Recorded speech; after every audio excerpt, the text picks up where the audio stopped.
Hello everyone, this is Snigdha and in this lesson we'll be learning about the father of English literature, that is Geoffrey Chaucer.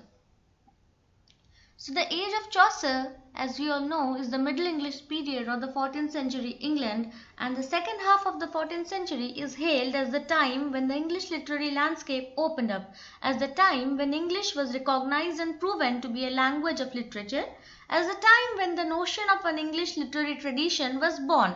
The East Midland dialect, as we'll come to know, was accepted as standard English, the language of the capital and of the universities. So Middle English period is 14th century England. It was a period of transition because there was a beginning of new English language and literature. Chaucer, the father of English literature, legitimized the literary use of the Middle English vernacular when the dominant literary languages in England were still French and Latin. So the East Midland dialect, as I said, was accepted as standard English, the language of the capital city and of the universities. It was a period of transition also because it led to the end of feudal system. The Black Death or the Great Plague also happened in the 14th century. The Peasants' Rebellion, where the Kentish peasants rose under the leadership of Wat Tyler, also happened in 1381. Okay. There was a growth of national sentiment, a nationalistic feeling was born. In spite of all setbacks, a nationalistic feeling was born and the pride in Merry England was infused in every stratum of English society. England grew more prosperous, the merchant class grew wealthy, and finally the Norman and the English races came to be almost completely fused. So in a society like this, the father of English literature, Geoffrey Chaucer, was born in the 1340s. Geoffrey Chaucer was born in the 1340s and he died on 25th October 1400. He was the son of a London brewer and wine merchant, and his father's proximity to the court circles enabled him easy access to the court. Chaucer has been styled the father of English literature, the father of English poetry, the earliest of the great moderns, and the morning star of Renaissance. Okay, so remember, Geoffrey Chaucer is the morning star of Renaissance, but Wycliffe is the morning star of Reformation. Okay, remember this. Chaucer is the morning star of Renaissance and Wycliffe is the morning star of Reformation. Chaucer was the first writer to be buried in Poets' Corner of Westminster Abbey. In his lifetime, he maintained a career in the civil service as a bureaucrat, as a courtier, as a diplomat, and a member of parliament.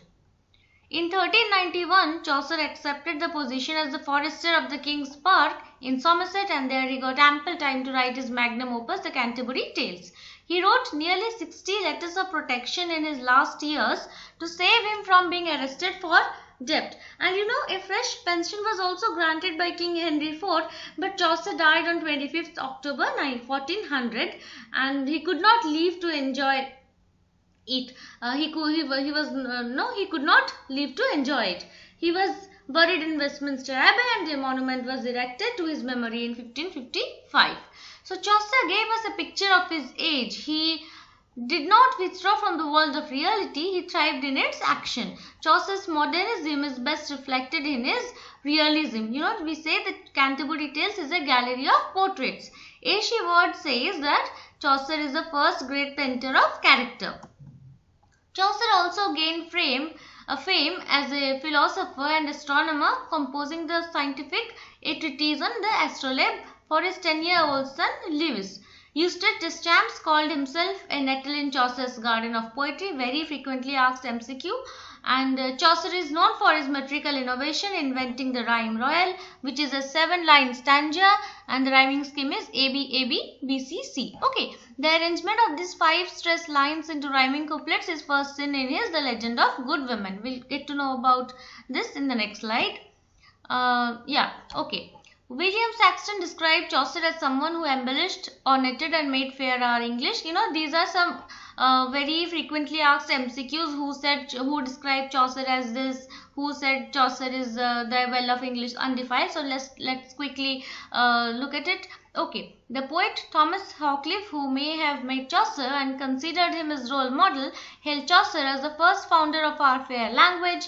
Chaucer found English a dialect and left it a language. This is said by Lowes. Spenser described Chaucer as the well of English undefiled. The use of heroic couplet was pioneered by Geoffrey Chaucer in the Legend of Good Women and the Canterbury Tales. Chaucer is also known as the father of heroic couplets. Okay, Chaucer is the poet who was born in the reign of Edward III, lived through that of Richard II, and died in the reign of Henry IV. So you get a question that which writer has seen the rule, which writer has been ruled by 3 kings in his lifetime. So it's Geoffrey Chaucer. Coming to Chaucer's work, the Book of the Duchess, which is also known as the Death of Blanc, it's the earliest of Chaucer's major poems, preceded only by his short poem An ABC and possibly by his translation of the Romaunt of the Rose or the Roman de la Rose. A Dream is an elegy for Blanc, Duchess of Lancaster and the first wife of John of Gaunt. There are repeated instances of the word white, which is almost certainly a play on blank. Okay. The House of Fame, another work by Chaucer, 2005 lines long in 3 books, and it is also in the form of a dream vision, and it is composed in octosyllabic couplets. The poet falls asleep and he finds himself in a glass temple adorned with images of the famous and their deeds. There is an eagle who acts as his guide, and he meditates on the nature of fame and the trustworthiness of recorded renown. Okay, the House of Fame is held up by a large number of columns, and there are famous poets and scholars who carry the fame of their most prominent stories like on their shoulders, like Ovid, Virgil, Josephus, Homer, et al. The poem contains the earliest known uses in the English language of the terms galaxy and Milky Way. Okay. The Parliament of Fowls, also called the Parliament of Birds or the Assembly of Fowls, is a poem by Chaucer made up of approximately 700 lines. This is also in the form of a dream vision and rhyme, royal stanza, and it contains one of the earliest reference to the idea that St. Valentine's Day is a special day for lovers. Okay, February 14th. The poem's most commonly accepted interpretation is that it celebrates the betrothal of King Richard II to Anne of Bohemia, whom he married in 1382. The Legend of Good Women is a collection of 19 stories, of which only 8 are complete. Tennyson used the poem as the theme for his own poem A Dream of Fair Woman. Chaucer uses heroic couplet in this poem, and the work is about women who are famous for their loyalty in love.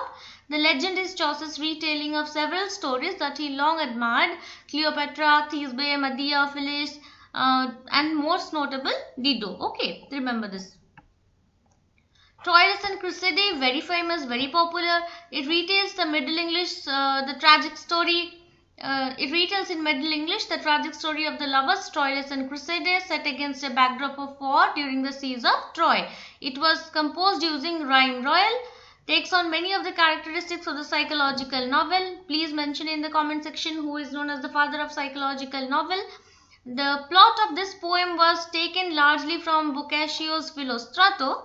This poem is often considered the source of the phrase all good things must come to an end. Okay, now you might get this question as MCQ. Okay, the poem had an important legacy for later writers. Robert Henry Scott's poem The Testament of Cressida imagined a tragic fate for Cressida not given by Chaucer. Okay, so Robert Henryson wrote The Testament of Cressida. Alright.